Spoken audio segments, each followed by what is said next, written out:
Alexa, turn on light. ഇതിലുണ്ടല്ലോ ഇപ്പോൾ അലക്സിനോട് പറഞ്ഞപ്പം just light on ആയി. ഇത് ഇന്നത്തെ കാലത്ത് നമ്മളിപ്പോൾ ഈ സ്വിച്ച് നോർമൽ സ്വിച്ചിൽ നിന്ന് നമുക്ക് ഒരുപാട് കാലം സഞ്ചരിച്ചിട്ടാണ് ഇന്നത്തെ ഈ ടൈപ്പിലുള്ള സ്വിച്ചിലേക്ക് എത്തിയത് ഇല്ലേ? 1884 എന്ത് ചെയ്തത് ഈ സ്വിച്ച് ആദ്യമായിട്ട് കണ്ടെത്തിയത്. പക്ഷെ അതിനുശേഷം എത്ര വെറൈറ്റി സ്വിച്ചുകൾ മാറിയൊന്ന്. അതെ, നമ്മളെ ഈ ടെക്നോളജിയുടെ ഒരു വളർച്ചയെ നമുക്ക് പഴയ കാലത്ത് നമ്മൾ ലൈറ്റിനും വേണ്ടിയിട്ട് തീ ഉണ്ടാക്കാൻ വേണ്ടി യൂസ് ചെയ്തിട്ടുണ്ടായിരുന്ന 2 കല്ല് വരുത്തിയിട്ടാണ്. ഇപ്പോൾ അതാ പറയുമ്പോഴേക്ക് ലൈറ്റ് കത്തുന്നു, പറയുമ്പോഴേക്ക് ഫാൻ ഓൺ ആവുന്നു. ഇനി നാളത്തെ ടെക്നോളജി നമ്മൾ തന്നെ ഇപ്പം കണ്ടെത്തുന്ന ടെക്നോളജിയാണ് ഇനി ചിന്തിച്ചാൽ ലൈറ്റ് കത്തണം എന്നല്ലേ? അതിലല്ലേ നമ്മൾ തന്നെ റിസർച്ച് ഇപ്പോൾ നടന്നുകൊണ്ടിരിക്കുന്നത്. അപ്പം ഇപ്പോൾ നമ്മൾ AI ഇംപ്ലിമെൻറ്റ് ചെയ്തു. ഇനി ചിന്തിച്ച് കഴിഞ്ഞാൽ നമ്മൾ സ്മാർട്ട് വാച്ച് കെട്ടിയിട്ട് ചിന്തിച്ച് കഴിഞ്ഞാൽ ലൈറ്റ് കത്തണം. ഇത്രേ വരെ ആയി. ഇനിയിപ്പോൾ അതും എന്താ പറയുക, ഇനി കാലഘട്ടം എന്താ വെച്ചാൽ ശരിക്കും മുന്നോട്ട് പോകുമ്പോൾ വെച്ചാൽ ഇതിലും വലിയ ടെക്നോളജികളായിരിക്കും. ചിലപ്പം അതിലും വലിയ ടെക്നോളജി ഉണ്ടെങ്കിൽ നമുക്കിപ്പോൾ പറയാൻ കഴിയില്ലല്ലോ. അപ്പം ഇത് ശരിക്കും അന്ന് മുതൽ ഇന്നേ വരെയുള്ള ജേണിയിൽ എന്നാൽ നമ്മൾ പലരും എന്താ നോക്കിയിട്ടുള്ളതെന്ന് വെച്ചാൽ അന്നത്തെ സ്വിച്ചിൻ്റെ പല വെറൈറ്റിയാണ്. ഇപ്പോൾ സ്വിച്ചിൻ്റെ കളറ് മാറി, അതിൻ്റെ ഡിസൈൻ മാറി, ഇങ്ങനത്തെ ഒരുപാട് കാര്യങ്ങളാണ് മാറ്റയിൽ വന്ന് ഞാൻ മനസ്സിലാക്കിയത്. ഇപ്പോൾ പഴയ കാലത്തൊക്കെയുള്ള സ്വിച്ചിന് ഇപ്പോൾ ഒരു നനഞ്ഞ കൈകൊണ്ട് ഉപയോഗിച്ച് അല്ലെങ്കിൽ വേറെ എന്തെങ്കിലും രൂപത്തിൽ കൈകാര്യം ചെയ്യാൻ ആൾ കറണ്ട് പിടിച്ച് മരിക്കാനുള്ള സാധ്യതയുണ്ട്.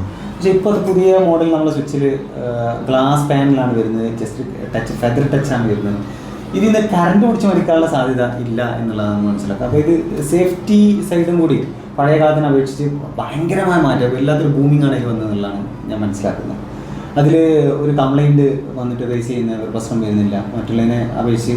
ഇപ്പോൾ പഴയ സ്വിച്ചുകളൊക്കെ നമ്മൾ നോക്കുകയാണെങ്കിൽ പല സ്വിച്ചുകൾ നമ്മൾ കാണാം സ്പ്രിങ് പൊട്ടിയിട്ടും ഉള്ളിൽ അതിൻ്റെ തന്നെ പ്ലാസ്റ്റിക്കിൻ്റെ സൈഡ് ഒടിഞ്ഞിട്ടും. പക്ഷെ എന്നിട്ടും ഇപ്പോഴും ഉണ്ടല്ലോ ആളുകൾ ചൂസ് ചെയ്യുന്നതെന്ന് വെച്ചാൽ ഇപ്പോഴും ആളുകൾക്ക് പഴയ മെത്തേഡ് അറിയില്ല, ആ സാധനത്തിനെ കുറിച്ചുള്ള അവബോധം ഇല്ല. പല ആൾക്കാർ പറഞ്ഞു കൊടുക്കുന്നില്ല. ചിലപ്പോൾ ഒരു സാധനം ഉണ്ടായിരുന്നു ഞാൻ മനസ്സിലാക്കുന്നത്, ചിലപ്പോൾ പേടിയുണ്ടോ ഒരു പുതിയ ടെക്നോളജി ആയിട്ട് ഇത് ചെയ്തിട്ട് കമ്പൈൻ ചെയ്തിട്ട് മുന്നോട്ട് പോകാനുള്ള ഒരു പ്രയാസം തീർച്ചയായിട്ടും വരാൻ സാധ്യതയുണ്ട്.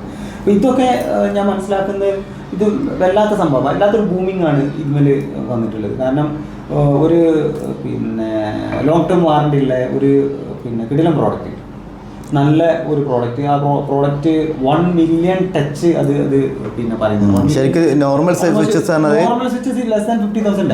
അത് മാത്രമല്ല കിട്ടൂല.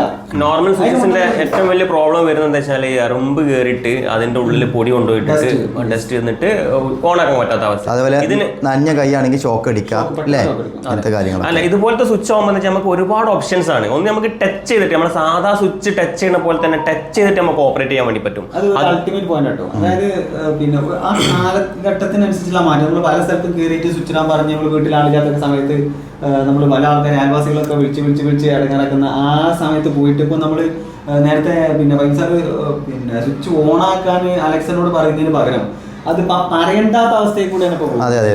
പിന്നെ അത് മാത്രമല്ല, ഇപ്പോൾ നമ്മൾ കൊറോണ ഒക്കെ ഉണ്ടായല്ലോ. ഇപ്പോൾ ഒരാൾക്ക് വീട്ടിൽ കൊറോണ ഉണ്ടായിന്ന് വെച്ചാൽ അവർ ഉപയോഗിച്ചൊരു സംഗതി നമ്മൾ തൊട്ടഴിഞ്ഞാലും അങ്ങനെ ഉണ്ടാവും എന്നൊക്കെയുള്ളൊരു സംഭവങ്ങളൊക്കെ ഉണ്ടായിരുന്നല്ലോ. അപ്പോൾ ഈ ടച്ചിൽ തന്നെ തൊടേണ്ട ആവശ്യം ശരിക്കും വരുന്നില്ല. ജസ്റ്റ് സ്വിച്ചിനോട് പറഞ്ഞാൽ മതി അല്ലേ? പറഞ്ഞിട്ട് നമുക്ക് കൈകാര്യം ചെയ്യാം, റിമോട്ട് വെച്ചിട്ട് നമുക്ക് കൈകാര്യം. ആളുകളൊക്കെ സംബന്ധിച്ചിടത്തോളം ഭയങ്കര യൂസ്ഫുൾ ആണ്. കാരണം എന്താ വെച്ചാൽ നമുക്ക് റിമോട്ട് വെച്ചിട്ട് എണീറ്റ് പോകാൻ കഴിയാത്ത അവസ്ഥയിൽ നമുക്ക് റിമോട്ട് വെച്ചിട്ട്, കാരണം അവർക്ക് മൊബൈലും കാര്യങ്ങളൊന്നും യൂസ് ചെയ്യാൻ പറ്റില്ല. അപ്പോൾ അവരെ സംബന്ധിച്ചിടത്തോളം റിമോട്ട് വെച്ചിട്ട് ഒന്ന് കൈകാര്യം ചെയ്യാൻ വേണ്ടി പറ്റുന്നുള്ളതാണ് ഇതിൻ്റെ പ്രത്യേകത. പിന്നെ നമുക്ക് വോയിസ് ഇൻ്റഗ്രേഷൻ, വോയിസിലൂടെ ഇപ്പോൾ നമ്മൾ ഈ പറഞ്ഞ പോലെ തന്നെ വോയിസിലൂടെ, മൊബൈൽ ആപ്ലിക്കേഷനിലൂടെ, അങ്ങനെ ഒരുപാട് അഡീഷണൽ ഫീച്ചേഴ്സ് ഇതിന് പുറമെ വരികയാണ്. ഇതിപ്പോൾ ഗൂഗിളിൽ ജസ്റ്റ് നമ്മൾ എന്ത് ആണെങ്കിലും ഗൂഗിളിൽ നമ്മൾ സെർച്ച് ചെയ്യുമല്ലോ. അപ്പോൾ ഈ ഗൂഗിൾ സെർച്ചിൽ ഇതേപോലെ നമുക്ക് സ്വിച്ച് ഓൺ ആണെന്ന് ഗൂഗിളിൽ പറഞ്ഞാലും ഇപ്പോൾ ഇന്നത്തെ കാലത്ത് സ്വിച്ചെല്ലാം നമുക്ക് ഓണാക്കാൻ പറ്റുന്നുണ്ടല്ലോ. അപ്പോൾ അതുപോലെ തന്നെ പണ്ടത്തെ കാലത്ത് പറഞ്ഞാൽ ഇങ്ങനെ ഒരുപാട് മാറ്റങ്ങൾ ഉണ്ടായിരുന്നു. പക്ഷേ മാറ്റങ്ങളാണ് അതിൻ്റെ ട്രാൻസ്ഫോർമേഷനാണ് ഇപ്പോൾ ഇതെല്ലാം വന്നിട്ടുള്ളത്. എന്നിട്ടും ഇതുപോലത്തെ സംവിധാനങ്ങളൊക്കെ വന്നിട്ടും ആളുകൾ ഇതിലേക്ക് കൂടുതൽ വരാതിരിക്കാനുള്ള 1-2 റീസൺസ്. അത് ഒന്ന്, പല ആളുകൾക്കും ഇത് ഭയങ്കര കോസ്റ്റ്ലി, ബഡ്ജറ്റ് ഫ്രണ്ട്ലി അല്ല എന്നുള്ളൊരു കൺസേൺ ആയിട്ടാണ്. രണ്ടാമത്തെ എന്താ വെച്ചാൽ ഇതിന് കൂടുതൽ വയറിംഗ് കോസ്റ്റ് വരും എന്നുള്ളതാണ്. എന്നാൽ ഇതിൽ നിന്നൊക്കെ ഡിഫറെൻ്റ് ആയിട്ട് നമ്മൾ ഇത് കൂടുതൽ ഇതിനെക്കുറിച്ച് പഠിച്ചു കഴിഞ്ഞാൽ ഇതിന് വയറിംഗ് കോസ്റ്റ് വളരെ കുറവാണ് വരുന്നത്. അത് മാത്രമല്ല ഇത് യൂസ് ചെയ്യുന്നതോട് കൂടി എന്താ വെച്ചാൽ കൂടുതൽ ഈസി ആവുകയാണ് ചെയ്യുന്നത്. കാരണം നമ്മളുടെ വീട്ടിലുള്ള അപ്ലയൻസസ് ഇപ്പം ഫാൻ ആണെങ്കിലും TV ആണെങ്കിലും ഫ്രിഡ്ജ് ആണെന്നുണ്ടെങ്കിലും അതിനെല്ലാം സേഫ്റ്റി ഫീച്ചേഴ്സും കൂടി ഇതിൽ വരുന്നുണ്ട്. കാരണം സർജ് പ്രൊട്ടക്ഷൻ ഡിവൈസ് വരുന്നുണ്ട്, വോൾട്ടേജ് പ്രൊട്ടക്ഷൻ വരുന്നുണ്ട്, അങ്ങനെ ഒരുപാട് അഡീഷണൽ സംവിധാനങ്ങളും കൂടി ഇതിന് നമുക്ക്. അതായത് ഇപ്പോൾ ഒരു വോൾട്ടേജ് വേരിയേഷൻ കഴിഞ്ഞാൽ നോർമൽ സ്വിച്ചിൽ ഉള്ള വീട്ടിലാണെങ്കിൽ അവിടുത്തെ ഡിവൈസുകളൊക്കെ ചിലപ്പം അടിച്ചു പോകാനുള്ള സാധ്യത ഉണ്ട് അല്ലേ, ഒരു ഇടിമിന്നലൊക്കെ വന്നു കഴിഞ്ഞാൽ. പക്ഷേ ഈ ഡിവൈസിലാകുമ്പോൾ ഇത് ശരിക്കും ഈ വോൾട്ടേജ് പ്രൊട്ടക്ഷൻ എല്ലാം ഉണ്ട്, ജസ്റ്റ് അവിടെ തന്നെ കട്ടാവുക ചെയ്യുന്നത്. അപ്പോൾ അതിൻ്റെ പുറത്തേക്കുള്ള ഒരു ഇത് യാത്ര പോകുന്നില്ല. വലിയൊരു അഡീഷണൽ ഫീച്ചർ കൂടി ഞാൻ മനസ്സിലാക്കിയത്, സാധാരണ ഇപ്പോൾ പഴയ കാലത്തെ വീടുകളിലൊക്കെ നമുക്കറിയാം ഒരു വയറിങ് ചെയ്യുന്ന ആളെ സംബന്ധിച്ച് ഒരു ന്യൂട്രൽ ആണ്, ഫേസും ന്യൂട്രലും വന്നിട്ട് ഒരു കണക്ഷൻ ഇലക്ട്രിക് പോസ്റ്റിൽ നിന്ന് എടുക്കുന്ന സമയത്ത് ആ ന്യൂട്രൽ ഡയറക്റ്റ് ഒരു ഇതുമില്ലാതെ ജസ്റ്റ് ഒരു മെയിൻ സ്വിച്ച് കഴിഞ്ഞ് കഴിഞ്ഞാൽ സ്വാഭാവികമായിട്ടും ആ ന്യൂട്രൽ ലൂപ്പ് ചെയ്ത് ആ വീട് മുഴുവൻ, ഇപ്പോൾ ഒരു ബിൽഡിംഗ് ആണ്, ബിൽഡിംഗ് മുഴുവൻ ഒരു സിംഗിൾ ന്യൂട്രായി. ഇപ്പോൾ EFCT എല്ലാം വന്നു സ്പ്ലിറ്റ് ചെയ്യാൻ തുടങ്ങി. ഈവൻ എന്നാലും ശരി, അതിനൊരു കോംപ്ലിക്കേഷൻ എന്താ വെച്ചാൽ ഈ ന്യൂട്രൽ എന്തെങ്കിലും സർജ്, എന്തെങ്കിലും ഒരു ഹ്യൂജ് വോൾട്ടേജ് എന്തെങ്കിലും വരികയാണെങ്കിൽ തീർച്ചയായിട്ടും ആ പ്രോഡക്റ്റ് അവിടെ എല്ലാ സാധനം പോകുന്നുള്ളതാണ്. നമ്മളെ ഈ പ്രോഡക്റ്റിൻ്റെ പ്രത്യേകത ഞാൻ കണ്ടത് അതിന് ന്യൂട്രലിൽ സർജ് കൊടുത്തിട്ടുണ്ട് എന്നുള്ളതാണ്. അപ്പോൾ ന്യൂട്രൽ സർജിനാലെ വലിയൊരു ഗുണം ഇതേപോലെ എന്തെങ്കിലും ഹെവി വോൾട്ടേജസോ എന്തെങ്കിലും ഇഷ്യൂസ് വരികയാണെങ്കിൽ തീർച്ചയായിട്ടും അത് ഓട്ടോമാറ്റിക്കലി അവിടെ തന്നെ അത് ഡ്രോപ്പായി പോകും എന്നുള്ളതാണ്. അതുമായിട്ട് കണക്ട് ചെയ്തിട്ടുള്ള ഡിവൈസുകളൊക്കെ പ്രൊട്ടക്റ്റഡ് ആയിട്ട് മാറും എന്നുള്ള ഒരു സംഭവം കൂടി അതിൽ ഉണ്ട്. വളരെ പ്രധാനപ്പെട്ട ഒരു സാധനമാണ്. പിന്നെ അതിൻ്റെ ഒരു ഫിനിഷിംഗ് ഉണ്ട്, അതിൻ്റെ ആ ഗ്ലാസിൻ്റെ ഒക്കെ ടച്ച് ചെയ്യുന്ന ഫിനിഷിംഗ്. അതായത് ഇതിൽ മുടി ജീവിക്കാൻ കണ്ണാടി വേണ്ടെന്നുള്ള ടച്ച് വെക്കുകയാണെങ്കിൽ ചീർപ്പായിട്ട് വന്നിട്ട് എന്ത് ചെയ്താൽ മതി, ഇതിൻ്റെ അടുത്ത് പോയാൽ തീർച്ചയായിട്ടും ശരിക്കും. അതേപോലെ ഇതിലിപ്പോൾ ഈ കുറേ ഫ്രീ സ്പേസ് ഉണ്ടല്ലോ, ഇവിടെയൊക്കെ നമുക്ക് സ്വിച്ച് ഉണ്ടാക്കാൻ പറ്റും. പറ്റും. ഇതിൽ ഇപ്പോൾ 8MD ആണെങ്കിൽ നമുക്ക് 10 സ്വിച്ച് വരെ കൊടുക്കാൻ പറ്റും. ഇനി 6MD ആണെങ്കിൽ അതിൽ 8 സ്വിച്ച് കൊടുക്കാൻ പറ്റും. പിന്നെ ഇതിൽ ഒരു പ്രത്യേകത ഞാൻ കണ്ടത്, ഈ സിഗ ഓട്ടോമേഷൻ്റെ പ്രോട്ടോകോൾ കണ്ടത് എന്താണെന്ന് വെച്ചാൽ ഒരു കസ്റ്റമൈസ് ചെയ്ത് ഉപയോഗിക്കാൻ പറ്റും. നമുക്കിപ്പോൾ നമ്മളെ പിന്നെ വീട്ടിൽ ഇന്ന സാധനം ഉണ്ട്, ഇപ്പോൾ 8MD വന്നിട്ട് ഇപ്പോൾ ഒരു 6 സ്വിച്ചസ് ഉണ്ട്. അത് കഴിഞ്ഞിട്ട് നമുക്ക് എന്ത് ചെയ്യണം, ഒരു ഫാനാണെങ്കിൽ കൊടുക്കേണ്ടി, അത് അതിന് സ്പേസ് കിട്ടുമില്ല എന്നുള്ള കാര്യത്തിലൊക്കെ സംശയം ഉണ്ടാവും. പക്ഷെ വളരെ ഈസി ആയിട്ട് നമുക്ക് എന്ത് ചെയ്യാൻ പറ്റും, അതൊക്കെ ഈസി ആയിട്ട് കസ്റ്റമൈസ് ചെയ്ത് ചെയ്യാൻ പറ്റും. എന്താണോ ഉള്ള എക്സിസ്റ്റിംഗ് വയറിങ്ങിൽ അതിന് ഒരു മാറ്റം വരുത്താൻ ചെയ്യാൻ പറ്റും. പക്ഷെ വയറ് കുറക്കാനും പറ്റും അല്ലേ? ആ വയറ് കുറക്കും. കാരണം മാസ്റ്റർ സ്വിച്ചിനാണ് ഏറ്റവും കൂടുതൽ വയറിങ്ങില്ല. ഒരു മാസ്റ്റർ സ്വിച്ച് പ്ലാൻ ചെയ്യാന്ന് പറഞ്ഞാൽ ഓരോ സ്വിച്ചിൽ നിന്നും ആ കേബിള് ഓരോ വീടിന്റെ അറ്റത്തും ആ കേബിള് പാസ് ചെയ്യണം. അല്ല, അതിനിപ്പോ സ്വിച്ച് മാത്രമല്ലോ, അല്ല അതിന് മാത്രമല്ല, ഇതിപ്പോ ഈ ചുമരൊക്കെ വെട്ടിപ്പൊളിക്കണ്ടല്ലോ, അതിനൊക്കെ പൈസ വരും, വെട്ടിപ്പൊളിക്കണൊക്കെ ഇതുമേൽ വന്നിട്ട് ചെയ്യാൻ പറ്റും. ഇതിപ്പോ ഒരു സിമ്പിൾ ആയിട്ട് ഒരു സീൻ, ഇതിപ്പോ നമ്മൾ ഒരു മാസ്റ്റർ അല്ല, ഒരു 150 മാസ്റ്റർ ഇതുപോലെ ഉണ്ടാക്കാം. അവിടെ എത്ര സ്വിച്ചാണോ ഉള്ളത്, ഇപ്പോൾ രണ്ട് ലൈറ്റിന് രണ്ട് മാസ്റ്റർ വെച്ചിട്ട് നമുക്ക് എന്ത് ചെയ്യാം, സെപ്പറേറ്റ് പ്ലാൻ ചെയ്യാം. വളരെ സിമ്പിൾ. ഒരു ടച്ചാണ് ചെയ്തേക്കാണെങ്കിൽ 4 ലൈറ്റ് കത്തണോ 4 ലൈറ്റ് കത്തും, 8 കത്തണോ 8 കത്തും. അതേപോലെ നമ്മൾ റൂമിലേക്കേ, ഇപ്പോൾ പല റൂമിലേക്കാണെങ്കിൽ ഒരുപാട് സ്വിച്ച് ബോർഡൊക്കെ വെക്കും. ശരിക്കും ഒരു റൂമിൽ വെച്ചാൽ ആകെ 2 സ്വിച്ച് ബോർഡിന് ആവശ്യമല്ലേ ഉള്ളൂ ഇത് വരുമ്പോൾ അല്ലേ? 2 3 കൊടുത്താലും പ്രശ്നമില്ല. പക്ഷെ എന്താ ഇവിടെ സംഭവിച്ചത്, ഇപ്പോൾ കട്ടിലിന്റെ രണ്ട് ഭാഗത്ത്, ഹെഡ്രസിന്റെ 2 ഭാഗത്ത് പിന്നെ ഓരോന്നും സൈഡിലൊന്നും കൊടുത്താൽ മതി. പക്ഷെ ചില കേസിലൊക്കെ 12MD എന്തൊക്കെ ചില പിന്നെ സൈറ്റിലൊക്കെ പോകുന്ന സമയത്ത് കാണുന്ന വെച്ചാൽ 18MD ഒക്കെ ഉണ്ടാവില്ല പിന്നെ വീട്ടിൻ്റെ ഉള്ളിൽ, എവിടെ ബെഡ്റൂമിലൊക്കെ. ഇത് നിരത്തി ഒന്നായിട്ട് നമ്മൾ ഒരു മറ്റേ രാവിലെ മനോരമ പേപ്പർ കിട്ടുന്ന പോലെ ഒരുപാട് വായിച്ചു വെക്കാൻ, എന്നിട്ട് ഏത് വായിച്ചിട്ട് ഏത് സ്വിച്ചായിട്ടുണ്ട് എന്നുള്ള ഇങ്ങനെ ആലോചിച്ച്. പക്ഷേ ഇതിനകത്ത് വേറെ പ്രത്യേകത വെച്ചാൽ നമ്മളിപ്പോൾ ഈ നിലവിലുള്ള സ്വിച്ചൊക്കെ ഓരോ സ്വിച്ച് എന്നല്ലേ, അതിന്മേൽ നമുക്ക് നമ്മൾ എഴുതി വെക്കണ്ടേ എന്തൊക്കെയാണെന്നില്ലേ? നല്ലൊരു ടാക്കിംഗ്. അതിനിപ്പോൾ എന്താ സംബന്ധിച്ചാൽ ഇതിൽ ഒരു സാധനം വരുന്നുണ്ട്, അതായത് ഇതിന്റെ ഐക്കൺസ് നമുക്ക് താല്പര്യമുള്ള രൂപത്തിൽ ഐക്കൺ നമുക്ക് ചേഞ്ച് ചെയ്യാൻ പറ്റും.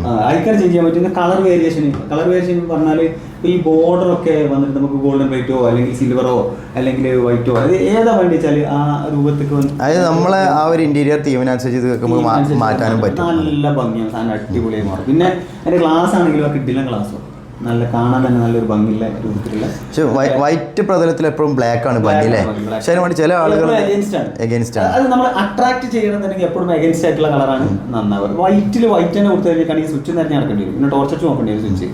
നേരെ മറിച്ച് ബ്ലാക്ക് കൊടുക്കുന്ന സമയത്ത് തീർച്ചയായിട്ടും അത് കാണാൻ തന്നെ ഒരു ഭംഗി ഉണ്ടാവുന്നല്ലോ. പിന്നെ ഇതിൽ തന്നെ നമുക്ക് മറ്റേ 2-in-1 സോക്കറ്റ് പ്ലഗ് ഇതിൽ തന്നെ കൊടുക്കുക. അതുപോലെ തന്നെ മൊബൈൽ ചാർജറിനല്ലേ, C ടൈപ്പോ USB ടൈപ്പോ ഏതാ വേണ്ടത് അത് ശരിക്കേ. നമ്മളിപ്പോൾ ഈ മൊബൈൽ ഉണ്ടല്ലോ, പല ആൾക്കാരും മൊബൈൽ കുത്തി വെച്ചിട്ട് കടന്നുറങ്ങും രാത്രിയൊക്കെ. അപ്പോൾ അതിന് നല്ലൊരു സൊല്യൂഷനാണിത്. കാരണം എന്താ പറയുക, നമ്മളിപ്പോൾ 1 മണിക്കൂറാണ് മൊബൈൽ ചാർജ് ചെയ്യണം, നമ്മൾ മൊബൈൽ കാണിക്കുമല്ലോ. ആ ടൈം ഈ സ്വിച്ചിന് വിടാൻ പറ്റുന്നില്ലാണ്. ഫുൾ ആയി കഴിഞ്ഞാൽ ഓട്ടോമാറ്റിക് ഓഫ് ആയിക്കോളും. മൊബൈൽ മാത്രമല്ല, ഇലക്ട്രിക് വെഹിക്കിളിനുള്ള സംഭവം. അതെ അതെ അതെ. ഇപ്പോൾ ലൈഫ് കൂട്ടാനും വേണ്ടി നമ്മൾ എന്ത് ചെയ്യാന്ന് വെച്ചാൽ രാത്രി കുത്തിവെച്ചാൽ അത് നമുക്കിപ്പോൾ പിന്നെ രാവിലെ നേരത്തെ പോയി വെക്കാൻ പറ്റില്ലല്ലോ. അപ്പോൾ ആ കേസിൽ വന്നിട്ട് വളരെ ഈസി ആയിട്ട് ഇത് ചെയ്യാം. പക്ഷെ അവിടെ തന്നെ വേറൊരു അടിപൊളി സൊല്യൂഷൻ കൂടി ഉണ്ട്. എന്താ സൊല്യൂഷൻ വെച്ചാൽ, ഇപ്പോൾ ഒരാള് പിന്നെ എന്ത് ചെയ്യാൻ, ഇപ്പോൾ രാത്രി ഒരു 3 മണി വരെ AC മതി. AC-ന്റെ വർക്കിംഗ് രാത്രി ഒരു 3 മണി വരെ മതി. അത് കഴിഞ്ഞിട്ട് വന്നിട്ട് അയാൾക്ക് എന്ത് ചെയ്യണം, ഒരു 3:05 ഫാൻ ഓൺ ആണെന്നുണ്ടെങ്കിൽ ഇതേ ഫാനിൽ വെച്ചിട്ട് ഒരു ഉറുപ്പി അഡീഷണൽ ചെലവ് നമുക്ക് ചെയ്യാം. സിമ്പിളായിട്ട് ഫാൻ ഓൺ ആക്കാം. എന്താ സൊല്യൂഷൻ വെച്ചിരിക്കുന്നത്? മാത്രമല്ല അതിൻ്റെ ഒരു വലിയൊരു ഗുണം, നമുക്ക് ഒരു 3 മണിക്ക് അലാറം വെച്ചിട്ട് നമ്മൾ എണീറ്റ് നമ്മൾ എന്ത് ചെയ്യാം, AC ഓഫാക്കി ഫാൻ ഓണാക്കി ആ രൂപത്തിൽ ചെയ്യുന്നതിന് പകരം ഈ ഒരു ബോർഡ് തന്നെ ആ പണിയെടുക്കണം. എന്താണ് ചെയ്യുന്നത്, രാത്രി ആകുമ്പോൾ ഒരു 3 മണി ആയാൽ AC എന്ത് ചെയ്യും, അത് ഓട്ടോമാറ്റിക്കലി ഓഫായി. എന്നിട്ട് എന്ത് ചെയ്യും, ഒരു 3:05 ആണെങ്കിൽ 3:05, അല്ലെങ്കിൽ 3 മണിക്ക് തന്നെ ഓണാണ്, 3 മണിക്ക് ആ ഫാൻ ഓണോ. എന്നാൽ പിന്നെ എന്തായി, കറണ്ട് കോസ്റ്റ് വന്നിട്ട് എത്ര ഹ്യൂജ് ഡിഫറൻസ് ആയിട്ട് വരിക, ഭയങ്കരമായ പൊട്ടൻഷ്യൽ. ഇനി ഇതേ സാധനം വെച്ചിട്ട് വേറൊരു കാര്യം കൂടി പറഞ്ഞുതരാം. അതിപ്പോൾ ചില ആൾക്കാർ, പുറത്തുള്ള ആൾക്കാർ എന്താ പറയുക, ഇപ്പോൾ ഒരു 2 വർഷത്തിന് 3 വർഷത്തിന് പോകുന്ന ആൾക്കാരുണ്ടാവും പുറത്ത്. നമ്മളെ പിന്നെ കേരളത്തിൻ്റെ തെക്കൻ ജില്ലകളൊക്കെ അത് അതിഭീകരമാണ്. പല ആൾക്കാരും എല്ലാം പുറത്താണ്, വീടെല്ലാം ഫുള്ള് ക്ലോസ് ചെയ്തിട്ട് പുറത്തുണ്ടാവും. ഈ ആൾക്കാരൊക്കെ വീട്ടിൽ വന്നിട്ട് 8ഉം 10ഉം കേസുള്ള കുറേ കേസുകളുണ്ട്. ഇതിൻ്റെ ഒരു പരിതാപകരമായ അവസ്ഥ എന്താ വെച്ചാൽ, ഇവരെല്ലാം 10 ദിവസം ലീവിനാണ് വരിക. 10 ദിവസം നാട്ടിൽ ലീവിന് വരും. എന്നിട്ട് ഈ നാട്ടിൽ ലീവിന് വന്നപ്പോൾ ആദ്യത്തെ പരിപാടി എന്താ വെച്ചാൽ, ഈ AC എല്ലാം ഗ്യാസ് അടിക്കൽ ആദ്യത്തെ പരിപാടി. AC എല്ലാം കൊണ്ടുപോയി ഗ്യാസ് അടിക്കല, അതിനാളെ തെരഞ്ഞെടുക്കാം. 10 ദിവസം 8 ദിവസം ഗ്യാസിന്റെ പിന്നാലെ പോയി. എന്നിട്ട് ബാക്കിയുള്ള 2 ദിവസം AC ഒക്കെ ശരിയാക്കിയിട്ട് പോവാണ്, തിരിച്ചു പോകാൻ. ചിലപ്പോൾ പോലീസൊക്കെ അവർക്ക് പിന്നെ AC ഇട്ട് കടക്കാൻ ചിലപ്പോൾ കഴിയുകയാണ്. അതുവരെ ആ സമയം ഈ 10 ദിവസം എന്ത് ചെയ്ത് ആ AC-ന്റെ പിന്നാലെയും ആ ഫ്രിഡ്ജിന്റെ പിന്നാലെ ആ സാധനത്തിന്റെ പിന്നാലെ നടന്നിട്ട് ആ സമയമാണ് തീരും. പിന്നെ വരുന്നപ്പോഴാണ് പിന്നെ 2 കൊല്ലം കഴിഞ്ഞിട്ട് അപ്പോഴും പണി തന്നെയാണ്. ആ സ്ഥലത്ത് ഇതെന്താ ചെയ്യാറോ, ഈ ഒരു സാധനം എന്താ ചെയ്യാന്ന് വെച്ചാൽ, സിമ്പിളായിട്ട് ആ AC-നെ ആഴ്ചയിൽ ഒരുക്കാം. ഒരു 10 മിനിറ്റെങ്കിൽ 10 മിനിറ്റാണ് ഓപ്പറേറ്റ് ചെയ്യും. നമ്മൾ എന്ത് ഡിവൈസ് ആണെങ്കിലും ശരി, ആ ഡിവൈസ് വൺസ് അത് ലൈവിൽ വന്നാൽ, ഇപ്പോൾ ഒരു LED TV ആണെങ്കിലും AC ആണെങ്കിലും എന്താണെങ്കിലും ലൈവിൽ വന്നാൽ നിർബന്ധമായിട്ടും ആഴ്ചയിൽ ഒരിക്കലെങ്കിലും അത് വർക്ക് ചെയ്യിപ്പിച്ചെടുക്കണം. അതിപ്പോൾ നമ്മൾ TV ആണെങ്കിൽ ആ ബോക്സ് പീസ് അതേപോലെ എടുത്തേച്ച ഒരു പ്രശ്നം ഉണ്ടാവില്ല. ഓണാക്കി കഴിഞ്ഞാൽ അവിടെ അത് ആൾക്കാർക്ക് അറിയില്ല അതെന്താ സംഭവിക്കുന്നതെന്ന് ചോദിച്ചാൽ, ആ ബോർഡ് ടെമ്പറേച്ചർ വരുന്നോട് കൂടിയിട്ട് എന്താ ഈ ബോർഡിന്റെ ഫോർമേഷൻ മാറി പിന്നെ അതിൽ ടെമ്പറേച്ചർ വരാൻ വന്നാൽ അതിൽ ഫംഗസ് ക്രിയേറ്റ് ചെയ്യും. ഈ ഫംഗസ് ക്രിയേറ്റ് ചെയ്ത് കഴിഞ്ഞാൽ ടെമ്പറേച്ചർ മാറുന്നതനുസരിച്ച് നമ്മളെ ഹ്യൂമിഡിറ്റി വന്നിട്ട് കേരളത്തിലെല്ലാം ഭയങ്കര വ്യത്യാസമുണ്ട് ഹ്യൂമിഡിറ്റി. അപ്പോൾ ആ ഹ്യൂമിഡിറ്റിക്ക് അനുസരിച്ച് ഈ ഫംഗസിൽ എന്ത് ചെയ്യും, ഫംഗസിൽ ഇതുണ്ടാവും, അതുകൊണ്ടാണ് ഈ വരവരകളൊക്കെ വരും. എന്ന് മാത്രമല്ല പിന്നെ എന്താ അവിടെ സംഭവിക്കുക വെച്ചാൽ, പിന്നെ ആ TV കുറേ കാലം ഓൺ ചെയ്യാതെ ഒരു സുപ്രഭാതത്തിൽ നമ്മളാണ് ഓൺ ആക്കുന്നതോട് കൂടി ബോർഡ് ഷോർട്ട് ആവും. അതാണ് അവിടെ എക്സാക്ട്ലി ടെക്നിക്കലി അതാണ് അവിടെ സംഭവിക്കുന്നത്. അതിനുള്ള ഏറ്റവും നല്ല മാർഗം എന്ന് വെച്ചാൽ, ആഴ്ചയിൽ ഒരിക്കലെങ്കിലും ഈ സാധനം ചെയ്താൽ മതി, ഒന്ന് ഓണാക്കിട്ടാൽ മതി, ഒരു 10 മിനിറ്റ് ഓണാക്കിട്ടാൽ മതി. ഇത് എങ്ങനെ പറഞ്ഞാലും ആൾക്കാർക്ക് മനസ്സിലാവില്ല. ശരിക്കും നമ്മൾ നോർമൽ സ്വിച്ച് വാങ്ങിച്ചിട്ട് ഈ രൂപത്തിൽ ഒരാൾ ചെയ്യുന്നതും അല്ല. നമ്മളിപ്പോ ഒരു സ്ഥലത്തേക്ക് ഒന്നും വേണ്ട, വീട്ടിൽ നിന്ന് പുറത്തു പോകണം, വീട്ടിലൊരു ലൈറ്റ് ഇട്ട് വെക്കണം വിചാരിക്കും. വൈകുന്നേരം സ്വാഭാവികമായിട്ട് നമ്മൾ ലൈറ്റ് ഇട്ട് പല ആവശ്യങ്ങളുണ്ടാവും.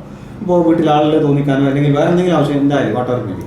അപ്പോൾ ആ ഒരു ആവശ്യം നമ്മൾ 10 സ്ഥലത്ത് ഫോൺ ചെയ്ത് ചോദിച്ചിട്ട് വേണം നമുക്ക് ഒരാളെ കൈകാര്യം ചെയ്യാൻ. ഇത് വളരെ സിമ്പിളായിട്ട് എന്ത് വേണ്ട, നമ്മളോട് വേണ്ട, നമ്മളിപ്പോൾ അറിയുന്നുണ്ടെങ്കിൽ നമുക്ക് മൊബൈൽ ഓപ്പറേറ്റ് ചെയ്യാം. ഇല്ലാന്നുണ്ടെങ്കിൽ സിമ്പിൾ ആയിട്ട് നമുക്ക് എന്ത് ചെയ്യാൻ പറ്റും,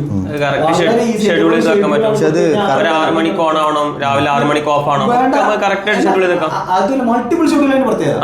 നമ്മൾ സാധാരണ ഇപ്പോൾ ഷെഡ്യൂൾ ചെയ്യാനുള്ള ഡിവൈസ് ഒക്കെ വാങ്ങിച്ചിട്ടാണെങ്കിൽ 1 or 2 ഷെഡ്യൂളല്ലേ പോവാ. ഇതിൽ 25 ഷെഡ്യൂൾ കൊടുക്കാം. നമുക്കിപ്പോ പിന്നെ ചെടി അടക്കാൻ വേണ്ടി ഒരു 6 or 7 ഷെഡ്യൂൾ കൊടുക്കാം. കാരണം നല്ല വെയിലുള്ള സമയമാണ്. നമുക്ക് എന്ത് ചെയ്യാം, രാവിലെ ഒരു 8-9 മണിക്ക് വന്നിട്ട് ഒരു 5 മിനിറ്റ്, പിന്നെ 2 മണിക്കൂർ കഴിഞ്ഞിട്ട് ഒരു 5 മിനിറ്റ്, പിന്നെ 2 മണിക്കൂർ 5 മിനിറ്റ്, അങ്ങനെ ഒരു 24 hours 10-20 ഷെഡ്യൂൾ കൊടുക്കാം. ഒരു നമ്പർ ഓഫ് ഷെഡ്യൂൾ, ഒരു 3 ഷെഡ്യൂൾ കൊടുത്താലും മതി. അതിൻ്റെ പാട്ട് വർക്ക് ചെയ്യും. ഇങ്ങനെ ഒരുപാട് ഡീറ്റെയിലുകളൊക്കെ ഇത് ഓട്ടോമാറ്റിക്കായി ചെയ്യുന്ന കുറേ കാര്യങ്ങളാണല്ലോ. അപ്പോൾ ഇങ്ങനെ ചെയ്യുന്നതുകൊണ്ട് ശരിക്കും എന്ന് വെച്ചാൽ, നമ്മൾ ഒരാളിപ്പോൾ നോർമൽ സ്വിച്ചസ് ആണ് പർച്ചേസ് ചെയ്യുന്നതെങ്കിൽ അവർക്ക് ഒരുപാട് നഷ്ടമാണ് വരുത്തുന്നത്. തീർച്ചയായിട്ടും. അതായത് വലിയ ബ്രാൻഡിന്റെ വലിയ വില കൊടുത്ത് നല്ല കാണാൻ ഭംഗിയുള്ള സ്വിച്ചസ് ഒക്കെ വാങ്ങിച്ചു വെക്കുന്ന കേസുകളുണ്ട്, ഭയങ്കര വലിയ. അപ്പോൾ ആ ഒരു റേഞ്ചിൽ നമ്മൾ ഈ സ്മാർട്ട് സ്വിച്ചിൽ പോവുകയാണെങ്കിൽ, ഇപ്പോൾ സിഗിൻ്റെ എല്ലാം സ്മാർട്ട് സ്വിച്ചിൽ പോകുകയാണെങ്കിൽ ഇത്തരം ഫീച്ചേഴ്സ് വന്നിട്ട് കിട്ടും. ഇതൊക്കെ കഴിഞ്ഞ് വേറെ അടിപൊളി സാധനം കിട്ടും. ഞാൻ പറയാൻ പിന്നെ വിട്ടുപോയ സാധനം, അടിപൊളി സൊല്യൂഷൻ വരുന്നുണ്ട്.